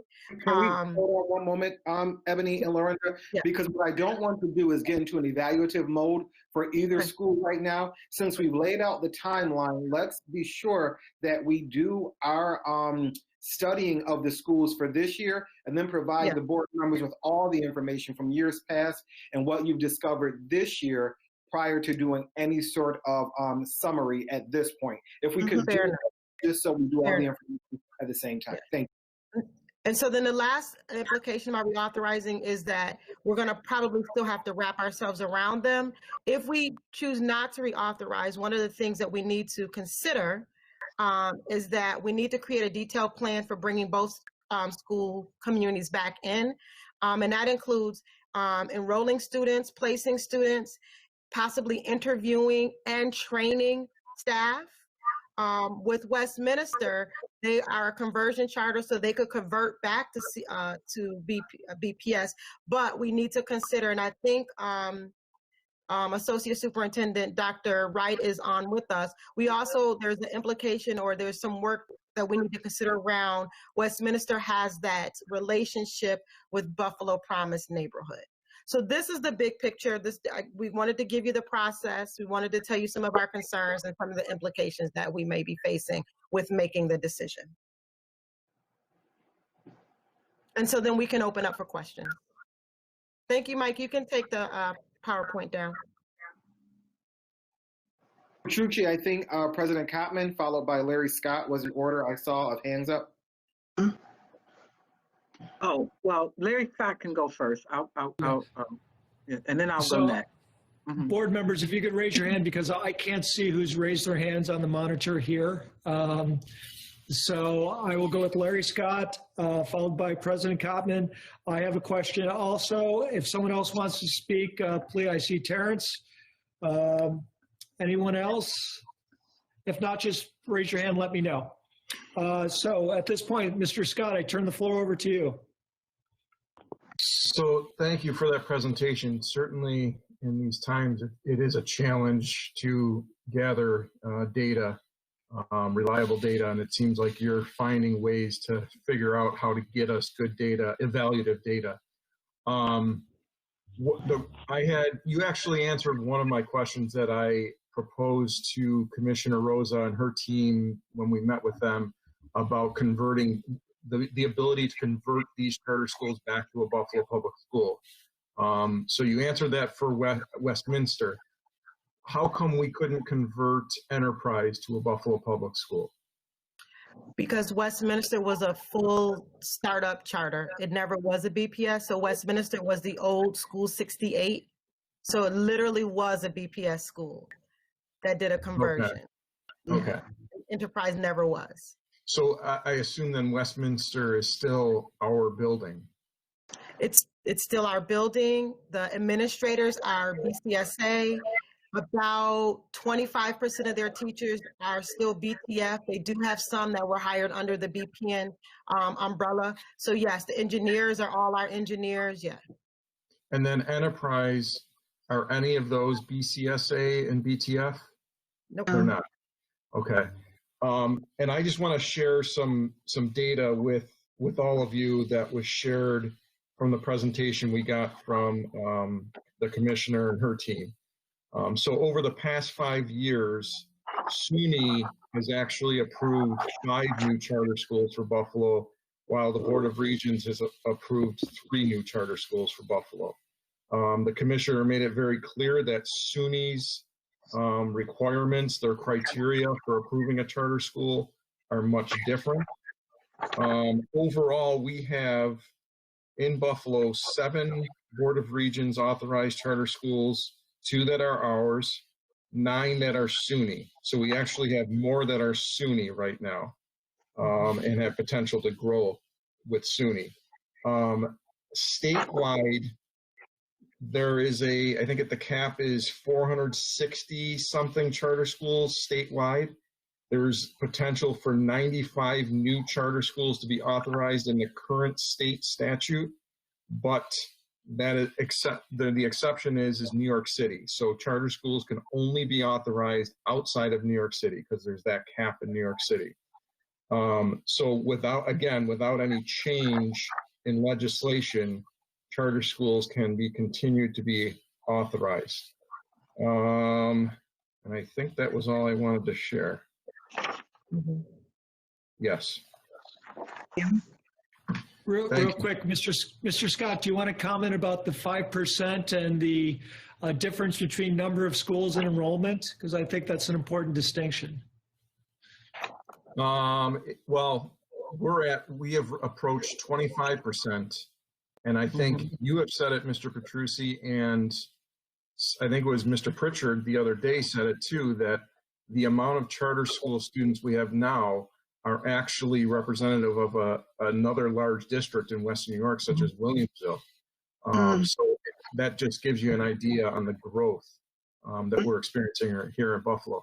What I'll also mention too is the commissioner made it clear that she had concerns when the 2 Buffalo charter schools were reauthorized a couple years ago. When she looked at the data from then, that she had her concerns about those schools being reauthorized.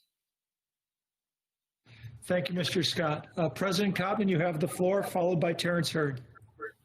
Thank you. Since I've been at this meeting, I sent over the PowerPoint that the interim Commissioner Rosa was kind enough to send over to me, and I've shared it. I'll make sure I send it out. Darren, you will forward it out to whoever you feel you need to, which would be Ebony Chisholm. Thank you much. So when you talk about 2 schools, and we've known for a while, I guess probably the most point of our meeting was the discussion that the had in regards to his board approving or with these 2 schools. And one of the things that came to my mind at that point is that I never received enough data in my mind's eye to justify even having a conversation or being in a position to tell the community why I would make a decision. And so I want to make sure that does not happen this time. And from what you're talking about doing, I'm convinced that you're going to in-depth report. But we need to be clear because no one is telling this story. Okay, we have a situation here where we've had 2 schools that are charter schools, and we literally got our hands slapped. I don't know if you guys felt it, but I felt a little. You can see the smile on your face. I felt a little smacked around up in there a little bit right about by the commissioner, because she was disappointed that not make a decision that was best for children. But we wanted to be clear. It was a meeting that was about doing what was best for children. So with that said, I have a couple of questions. About you review the culture in a building. There's a cultural review.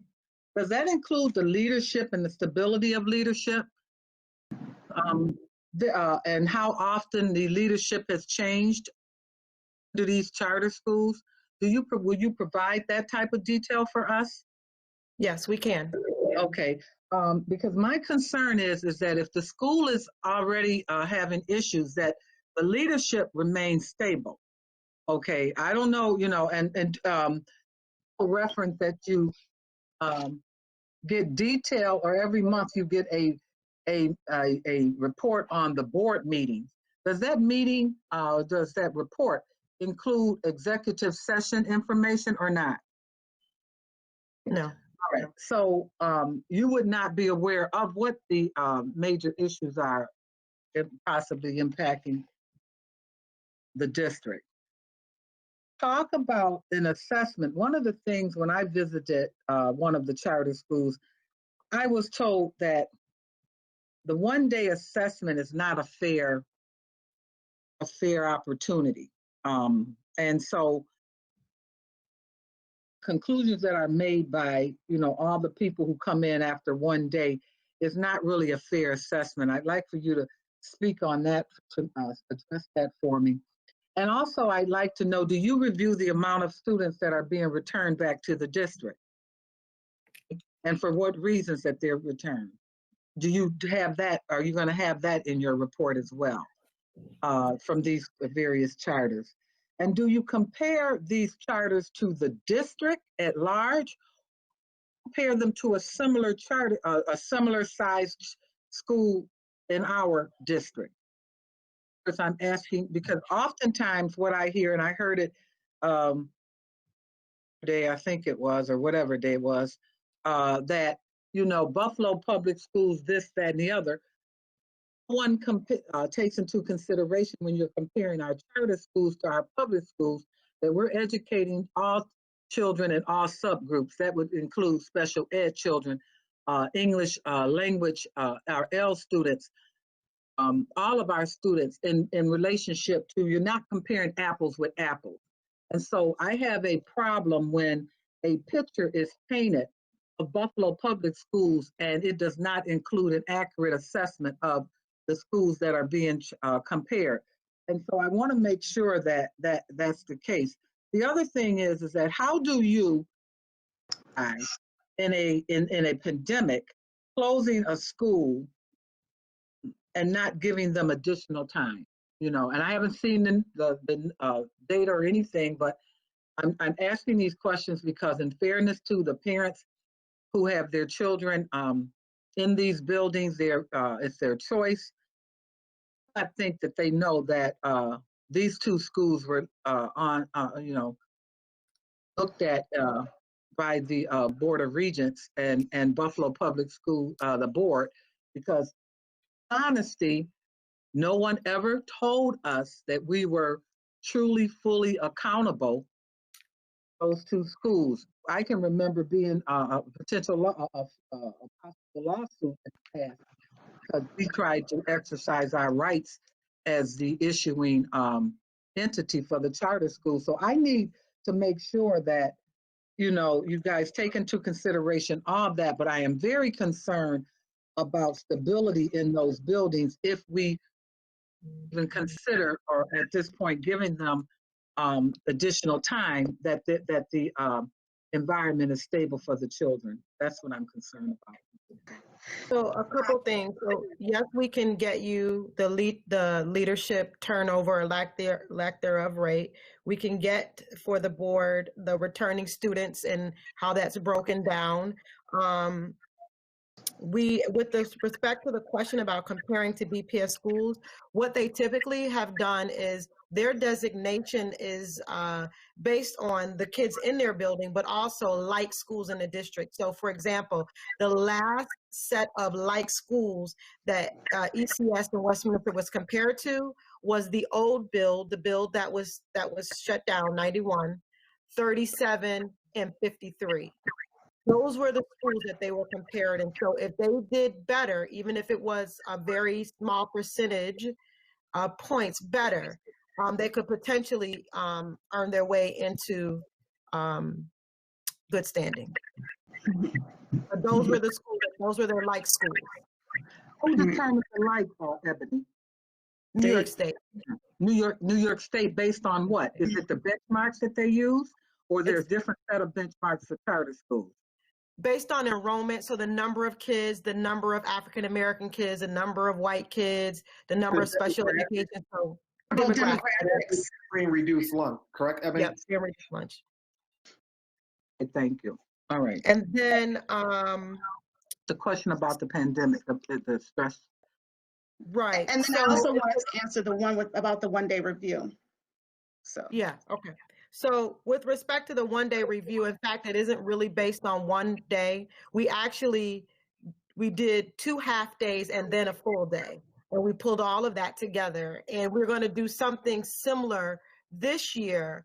But again, the CSO has asked us to be flexible because it is virtual. And, you know, folks really don't want to sit on the computer all day. So we're working. And so in order to get around that, that's why we're having them do the various inventories. So they're going to do a deep look at their PD. They will send us their PD calendars and rationales about why they are using certain, you know, partners to do PD, and we'll then take a look at that. If you look in the monitoring plan, it's what the CSO refers to as a desk audit. We're essentially doing a desk audit in place of doing 3 or 4 virtual touch points with them. So they're going to send us a lot of data and information. We're going to go through that. We have one on the deck that we will be spending a full day virtually with them. But if we need to spend more time with them, we will. We will make subsequent appointments with them. We've done that in the past, and we've told them that you know, our reports are not based on that one day. It's based on the collection of evidence over several months. And then the additional time, President Cotman, really that will be up to us, up to you guys, I should say. If you think that there is evidence to suggest that they should be given more time, given the fact that we've been, basically shuttered since March of this year. Mm-hmm. Mm-hmm. But Our report is going to be very objective. Yeah, I think that would depend on, what we find when we do this deep study. When we send you the inventories, what does their family engagement look like during this time of shuttering? And so we hope with all of these inventories and tools and focus groups, we hope to provide you with a lot of evidence so you can make that determination. Okay, so thank you for that. So in fairness to these two charters, Westminster and Enterprise, are we also using or comparing them to going district-wide? Making sure that we have the same set of standards for them that we have for ourselves is that question. Yeah. That's why we're using our colleagues from multilingual, from special education, from, Kelly, Woody, Julie, Romaine, all of our content area directors, they are the content experts, and we want them to say, is their curriculum, is their academic program up to snuff? And not only are they conducting the curriculum audit, but when we schedule the virtual pop-ins for the classroom visits, they're going to be a part of that as well. So again, seeing if what they're receiving in terms of hard copy curriculum is then being, if that's espoused in the classroom. What are we seeing in the classroom or in the, is possible, because we're not going to see the full. If I may, Ms. Cotman, if I may for a moment, you probably remember during the meeting with the State Education Department, they did acknowledge that over the last years that we have been more active in working with and supporting. Yeah, they did. When the board transferred over to Ebony and Lorinda, they used the same framework because Lorinda is the director of school review for the district, and Ebony at the time was the assistant superintendent, now the chief. They used the same framework for review of those charter schools that they were using for our own schools. So it is being held to the same standard. Oh, thank you. So Dr. Brown Hall, will you make sure that the first email that I sent out that you also send over to Dr. Chisholm and Dr. And the thing that I'm concerned about is that in that same conversation with the commissioner, she was clear to say schools are supposed to be innovative. They're supposed to be high achieving. I have a concern sets up a charter school to be compared to the, I want to say this real tactfully, schools that are not necessarily high achieving. I have a concern, and that should be an issue that should be brought to the table, because there should at least be a model of maybe one high, one medium, and one low, an assessment, if you're going to compare them and if you're going to keep them. So if the state provides you with those three, I think we should also take it upon ourselves to make the point, have instructed us that in order for charter schools to exist, that they are supposed to be innovative and they're supposed to be doing things at a greater pace and at a greater rate than we're doing in this district. And I think we need to make that clear that at that point, if they are not, and we need to have that conversation in charter school office and make sure that they understand where we're coming from, because it's not fair to say one thing and do another. That's my last point. Thank you so much for the work you're doing. And yes, ended on the work that Buffalo Public Schools has been doing since Dr. Cash has been here, and moving forward, I hope to see that we're able to get a better handle in regards to the registration piece that are being returned and the students who are being returned without their IEPs. That is a major issue. That is, in my opinion, educational neglect, that students would be being accepted into charter schools waiving their IEPs. It's just totally unacceptable. Thank you so much. Thank you. Thank you. Thank you, President Koppman. At this point, Board Member at Large Terrence Hurd, you have the floor. Thank you so much, Mr. Petrucci. Thank you, Mrs. Bullock, also Dr. Chisholm for your report and being so in depth. And I hope that we can hold all our schools, to the exact same criteria as this report is, as we're looking into these two programs. I don't want to make it seem like that we're taking the approach of looking to close these facilities, but just to look into them to see which way we're going, because I just don't want to be mistaken that we're looking, for that one purpose, but we're also looking for all our children being financially stability of our children and moving forward. I'm gonna limit my questions because I really think they should be actually held until after the survey is done. But just two quick questions. Are both of these schools still using a lottery system, and are all the teachers in these programs accredited? So both, based on their charter, they do use some form of a lottery for enrollment. I can tell you that I know for a fact that both have, under COVID, have accepted students who are in need without lottery, just a family needed entrance, and they allowed that family in. It's a family of children who are suffering from some homelessness issues. But basically, yes, they have the lottery system. And they float right where they're supposed to be with the number of teachers who can be not licensed. If it serves me correct, Enterprise right now is all of their teachers are licensed. They do have a program where they help their paraprofessionals become licensed teachers, and Westminster has a similar problem, but they never have any of their core content teachers are never unlicensed. They're always licensed. They may have like a PE teacher or a music teacher here or there that is working and in the process of getting their license. Is typically how they run. And I want to say thank you, Board Member Hurd, because we're not necessarily looking to close them.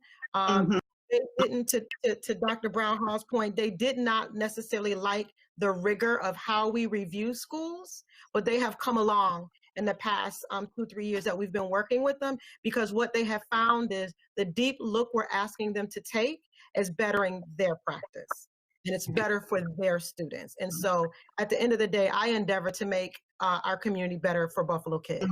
And if after this look, you guys decide that that they deserve another year or two, then that's what we will do. And Dr. Chisholm and I will be right there knocking on their door. They'll see us every other month like they see us now. Okay. I'm sorry, one more question. I lied. I work with Westminster with the Promise Neighborhoods with M&T Bank. How can we keep that relationship going, if things happen to change, or what are we looking to do working with Promise Neighborhoods? It's a great program that works. I think that might be a preliminary question, Mr. Hurd, that we aren't equipped to even answer or explore right now. We had a relationship with M&T Bank prior to them becoming a conversion center, and we'd have to discuss how that relationship may continue if anything were to happen with the boards. I understand. Thank you. Any other questions, Mr. Hurd? No? No, I'm good. Okay. I'm just going to go around the board from whom I can see in our little Hollywood squares here. Paulette in the upper left-hand corner. Paulette, do you have any questions? Okay. Next would be Hope J. Hope, do you have any questions? Okay. Dr. Ann Rivera down in the left-hand corner, do you have any questions? You're very welcome. Dr. Kathy Evans Brown to Block, do you have any questions? I have a comment, I believe, because I was on that meeting the other day with Commissioner Rosa as well. And I think this conversation is good for us, as well as I hate to get in a situation that all of a sudden a charter school potentially may close and people don't have the information. Karen mentioned it did seem like it was a slap on our hands, because she did indicate that students were achieving in single digits. So to me, that means that they're not doing very well, right? And so I always question what seems to be the most, what's the rationale for potential? And she says something like they're on 2 years. So now, is this their second year? Yes. It is. Okay. And so this is good that we are having this conversation in a public forum so that once you guys, you did a wonderful job with the presentation, review and get your analysis and your data, that you do come back to the board and present it, because it's really important. We don't want any child, particularly at charter schools that we're paying dollars to support, to come out and continuously be educating children and their student achievement levels are at single digits. We don't want to do that. We're not serving them, and it's not fair to the children and the family. So that's my take on it. Thank you. Thank you very much. Board Member Mikosi, are you, I can't see, are you still on the call? The floor is yours if you have any questions. I don't have any questions. Thank you. You're welcome. And that just brings up me. I have two. One thing that you kind of piqued my curiosity with your presentation was complaints, because one of the things as a board member, and I'm sure many of my fellow board members, we receive complaints from charter school parents, and we're oftentimes very limited in how we can respond. So is there an office where we should direct people to? Do you guys keep an inventory or a database or something along those lines? If you could just speak a little bit to that. It's very interesting that you say that, because so the answer to that is yes. We don't have any in our database right now, because so what you're saying is usually what happens. Parents or community in general, they don't really know where to voice those complaints. So if they do come to you, I'm sure you would pass them along to Darren, and between Darren and Lorinda and I, we will gather them together, but we don't have any on record right now. Okay. Thank you. That's very good to know. And the last thing, I kind of wanted to build about something, because I know when I visit many of our schools or some of our charter schools, that they feel that they should get additional credit, not just for the test scores, but for some of the innovative programming that they're doing. That their argument is that that is along the lines of the spirit of the legislation when charter schools were first established, was that they were supposed to try new and innovative things, and we should give them credit for that, because there's a chance that these things may not be successful. And that's, I just wonder if you guys could talk a little bit about that. So in this study, what we hope to find is that their innovation is in line with their key design elements. And so I have to remind our charter colleagues that, so it's wonderful that you've instituted this innovation, but you have advertised yourself and you've reported yourself to have this innovation, and it's based on these key design elements, and that is material in your charter, and so we look there. Now, if something has changed, then you should process a material change and go through that process. But we collect all data. We collect anything, that we feel is necessary to speak to, as Lorinda said, what is really going on, the lived and breathed everyday experience of the students at the school. But they technically their innovation should be in line with what they say their key design elements are. And that's a tough conversation to have. That's a tough conversation to have with our principals in district, right? We're collecting the lived and breathed experience. So we're not collecting things to give you credit or things to ding you on. We're just collecting the lived and breathed experience. And it does kind of come out depending on the questions that are asked. I mean, the kids tell you everything, right? And sometimes the parents do too, but you also have to be able to differentiate people's motives, right? So that's something that we really try to pick apart in terms of, if you're saying that technology is your huge innovation, but the kids don't talk about technology class, they don't talk about what they're learning, how the technology might be aligned to their math curriculum or to their science curriculum. Those are things that we're listening for. So it's not so much what's said, but it's also what may not be said. Things that we see around the school building, that might speak to or may not speak to some of the innovation. So we're really doing a deep dive, a deep analysis, and drawing in all data points. Yeah.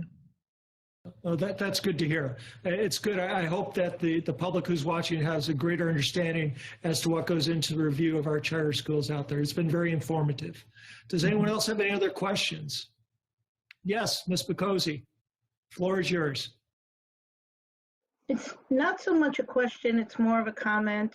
Just based on what I've been hearing and how you go about your, I guess, investigations or how you go about this, I'm really, I don't know if it's the word impressed, but I'm happy with the fact that you dig deeper than just what, you know, a piece of paper might say, right? Like just what you said just now about if this is what you're doing, how come we don't hear it? Like that bottom line kind of, you know, ground level, real deal type stuff is what we seem to miss in a lot of how we handle situations that I've seen. And not due to like us in general, but just the way I'm in this kind of good old boy network we got in Buffalo, where things are just, you know, seen from the middle and up. So I really appreciate how you go about this. It really makes me feel better about, you know, going up against someone like the commissioner and making sure we have everything in our ducks in a row. So I really appreciate you guys, and I just wanted to say that publicly. Thank you. Thank you. We can't afford to be surface level in this work. As you all have said, people's children, babies' lives are at stake, so surface level is just not sufficient. Yeah. So good point. Any other questions? No? Mr. Hurd has his hand up. Who does? I'm sorry, Larry. Mr. Hurd. Terrence, the floor is yours. Yes, one last question. Is there any study being done with Westminster or how they've conducted since the COVID? I know you mentioned it earlier, but any reports that'll be given out from the charter, how they, you know, utilize this time when they reopen the classrooms and how they fare with it? both schools had to submit to the CSO a continuation plan. And Mr. Hurd, if you'd like, we can get those documents and we can submit them to the board. So again, as to not cause undue stress, we've not been doing the kind of every other month or so. Like last year, Lorinda literally was in both buildings every other month for at least a half day. So we pulled back a little bit because like BPS, they were basically, you know, they were trying to feed kids. So we've pulled back, we kept in touch here and there, but we can get their continuation plan. And that will give you some indication of how they are faring and getting along during COVID. Right, but there's no formal study at this point. There's no formal study. Continuation plans, I will say this, the ones that Lorinda and Ebony that you sent in the spring, when they were submitting them as we were to the state ed department, those were sent to the board members also. So if there's any newer ones, we can send those. So Lorinda and Ebony, thank you very much for a very thorough presentation. And we look forward to having updated information. And some of the things Lorinda and Ebony have now from last year and the charters for each school, I know President Kottman asked for those. We can get those to you sooner rather than later. Thank you all very much for your time this evening. Thank you. Anything else? Can I get a motion? So that's good. Adjourn right here. There we go. One from Jen, second from Terrence. Thank you, everybody. Thanks again for the presentation. Have a good evening, everyone. Good night, colleagues. Bye, be safe. Thank you, ladies. Bye-bye.